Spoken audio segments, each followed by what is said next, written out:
Bismillahirrahmanirrahim. Assalamualaikum warahmatullahi wabarakatuh.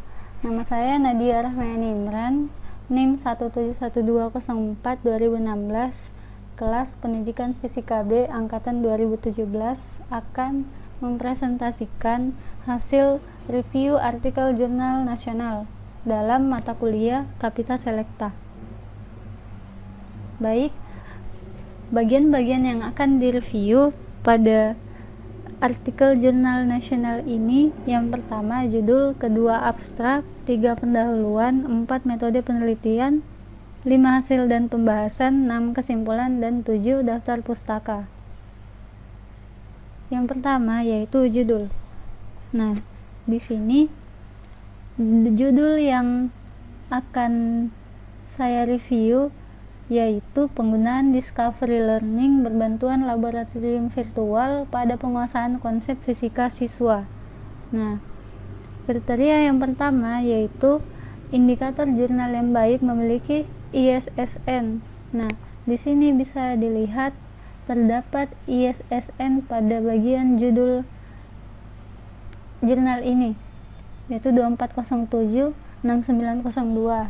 Nah, kriteria yang kedua yaitu jurnal tidak boleh lebih dari 12 kata pada jurnal bahasa Indonesia. Artinya judul ini sudah sesuai karena judulnya terdiri dari 11 kata. Nah, yang ketiga yaitu judul pada jurnal ini jelas dan memudahkan pembaca mengetahui inti jurnal tanpa harus membaca jurnal secara keseluruhan. Nah, di sini judulnya sangat jelas. Cukup membaca judul kita bisa tahu apa yang akan penulis ini teliti dengan membaca judulnya.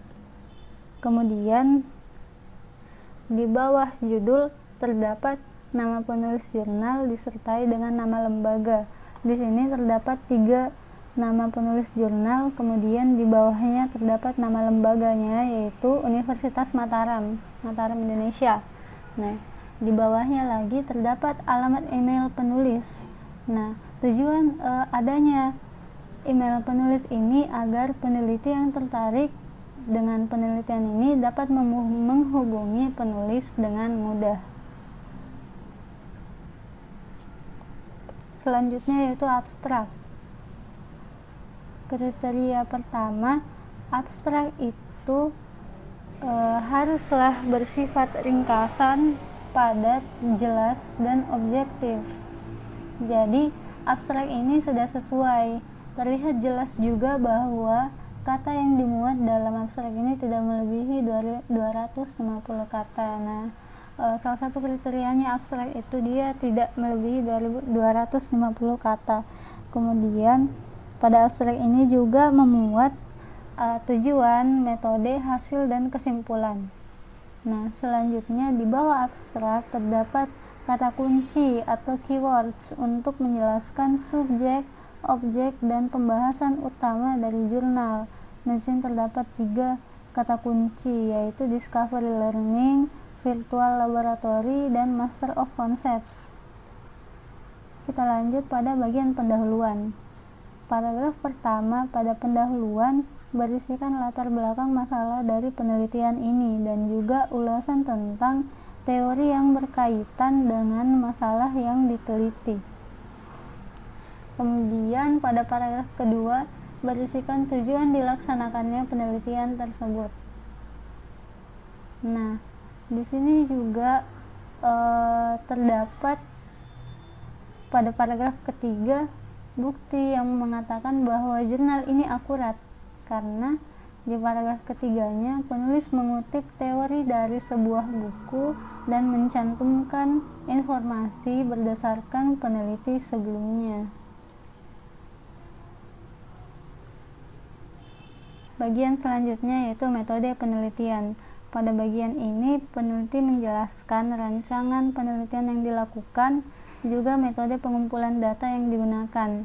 Metode penelitian sebaiknya dijelaskan secara rinci dan jelas supaya pembaca mendapatkan pengetahuan dari penelitian tersebut.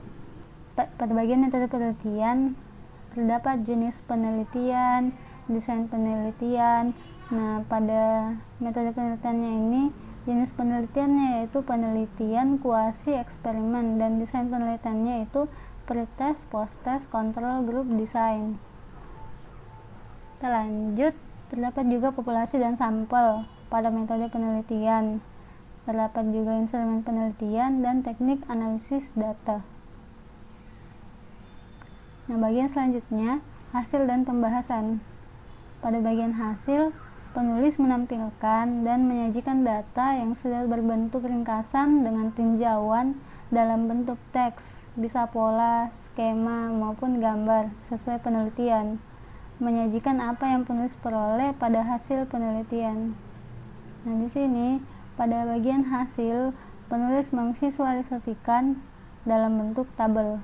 Di sini bisa kita lihat tabel 1, data hasil tes awal dan tes akhir penguasaan konsep fisika. Kita lanjut, dari data yang sudah didapat sebelumnya, selanjutnya dijelaskan secara detail pada bagian pembahasan. Penulis menginterpretasikan hasil yang telah diamati, menafsirkan data-data yang ada pada tabel. Nah, penulis juga membandingkan hasil penelitian dengan model atau teori yang diacu. Selain tabel, penulis juga menyajikan atau memvisualisasikan hasil penelitian dalam bentuk grafik, yang kemudian grafik tersebut diinterpretasikan pada bagian pembahasan. Nah, data yang disajikan penulis sudah objektif dan tidak memuat interpretasi dari siapapun. Nah, di sini terdapat pembahasan untuk grafik 1 dan pembahasan untuk grafik kedua. Nah, pada paragraf terakhir dari hasil dan pembahasan berisikan jawaban dari permasalahan, yaitu berdasarkan uraian di atas, penerapan discovery learning berbantuan laboratorium virtual ini memberikan dampak positif, antara lain siswa memiliki keterampilan berpikir dalam menyelesaikan masalah. Proses pembelajaran fisika menjadi lebih efektif, menjadikan siswa aktif, dan membangkitkan motivasi siswa untuk belajar. Oke, selanjutnya kesimpulan.